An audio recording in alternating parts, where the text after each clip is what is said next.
پھانسی کے پھندے دیکھ کر مولانا کفایت علی کافی کے ہم سنتے تھے، غازی علم الدین کا سنتے تھے، لیکن ممتاز قادری نے جو کیا ہے وہ تو غازیوں سے بھی سبقت لے گیا ہے۔ اس طرح جھوم کے کھڑے ہو کر، حالانکہ اور پھانسی کا یہ دستور ہے کہ جب بھی کوئی کسی کو لے جاتا ہے 2 پولیس والے دائیں 2 بائیں ہوتے ہیں، لیکن غازی صاحب 5 فٹ ان سے آگے جھوم کر چل رہے ہیں۔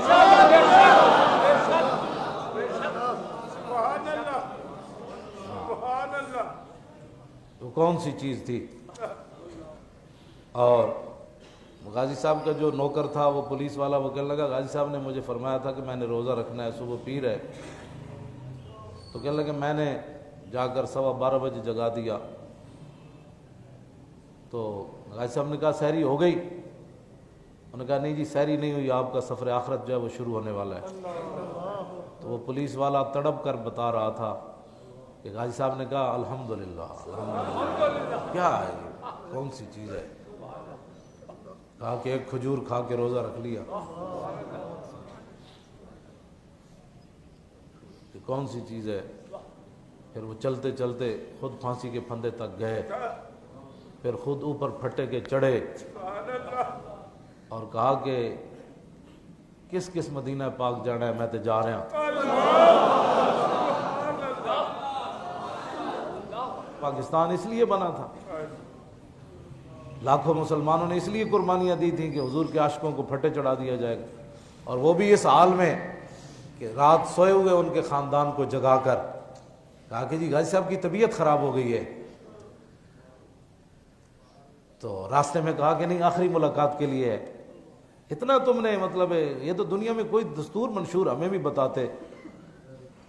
پھر ان کے بوڑھے والد کو، ان کے بھائیوں کو، ان کے خاندان کو لے کر، چھوٹے بچے کو لے کر، تم یہ تو سمجھتے تھے کہ ہم کافروں کو راضی کر کے اب انتظار کرو کہ تمہارے اوپر کیا نازل ہونے والا ہے۔ یہ تو ہم نہیں کہہ سکتے کیا نازل ہونے والا ہے تمہارے اوپر، یہ تو رب۔ توجہ بھائی، توجہ بات سنو یار، بات سنو۔ تو غازی صاحب جب پھندے کے اوپر کھڑے ہوئے تو آپ نے 2.5 منٹ اوپر دیکھا، اور اوپر وہی کچھ دیکھا جو علم الدین نے دیکھا۔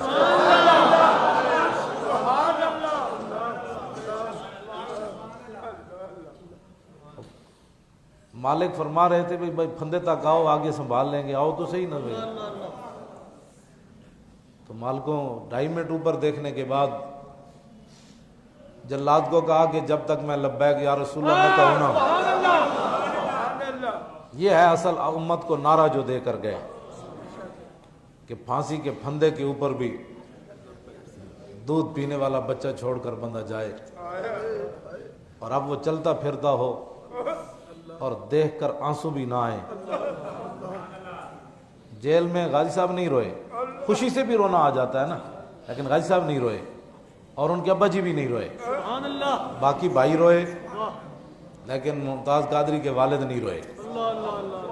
بتاؤ اے بوڑھا آدمی ہو اور بیٹا جا رہا ہو جوان، ہاں جی ہرا بھرا لہلہاتا گلستان جا رہا ہو، اور باپ کی آنکھوں میں آنسو بھی نہ آئے، اور وہ شیر جا رہا ہو اور اس کی آنکھ میں آنسو بھی نہ آئے، تو یہ کون سی چیز ہے جو غازی صاحب کو اتنی دلیری کے ساتھ لے گئی؟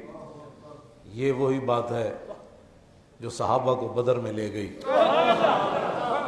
یہ وہی بات ہے جو صحابہ کو احد میں لے گئی، یہ وہی بات ہے جو صحابہ کو خندق میں لے گئی، یہ وہی بات ہے جو صحابہ کو سمندروں میں لے گئی، یہ وہی بات ہے۔ اگر کسی کو سمجھ نہ آئے تو ہمارے پاس تو کوئی نہیں تھرمامیٹر، یہ وہی بات ہے جو 1400 سال کے بعد بھی ممتاز قادری نے کر دکھایا۔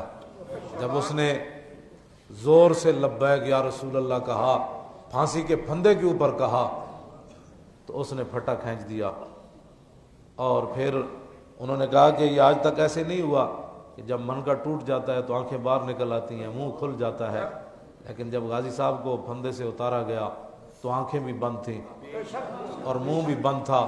وہ آنکھیں بند کرنے والے کون تھے؟ اور منہ کو سمیٹنے والے کون تھے؟ وہی تھے کہ محمد سے وفات ہونے